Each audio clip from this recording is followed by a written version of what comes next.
There's the youth. I see you, sir. Chat. The bounce itself. Energy for sale. The real man. Energy for sale. I see you. Okay, what we do now? Virus. Again, the fashion P. Naked.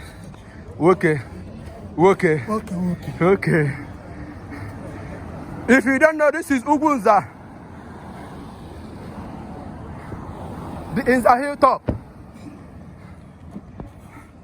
My brother, you will also go with no name.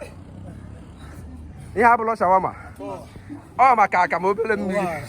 Energy for sir. Yes, sir. Wow, I might have an adventure. I'll get it. I don't want to hear that name.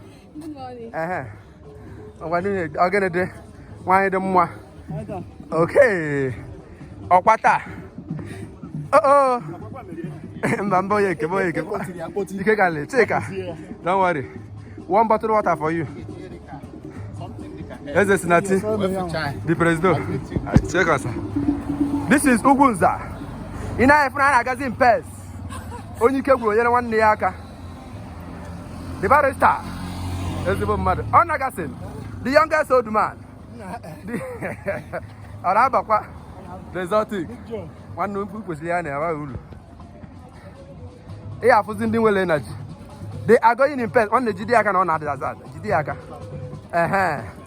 They are going in Afuni here. You see you. I'll get it there.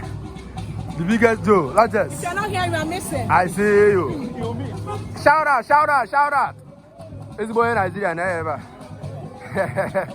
Energy for sir. Okwata. I see you, brother. Ezibo. I'm under the feet. All the concept why you were going in first. I see you. Ibudu. Hey, Andy, get it. Energy for sale.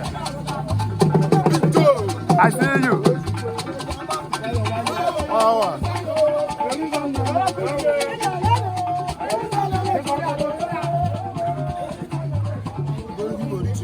I want to show you around. This is Go Civic Fit. After climbing Ugunza. Of course, you know him. Go Civic Fit. After climbing Mighty Ugunza.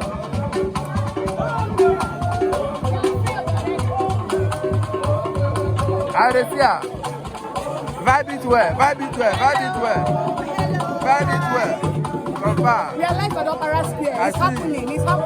Go City Keep Fit is happening. Come out and join.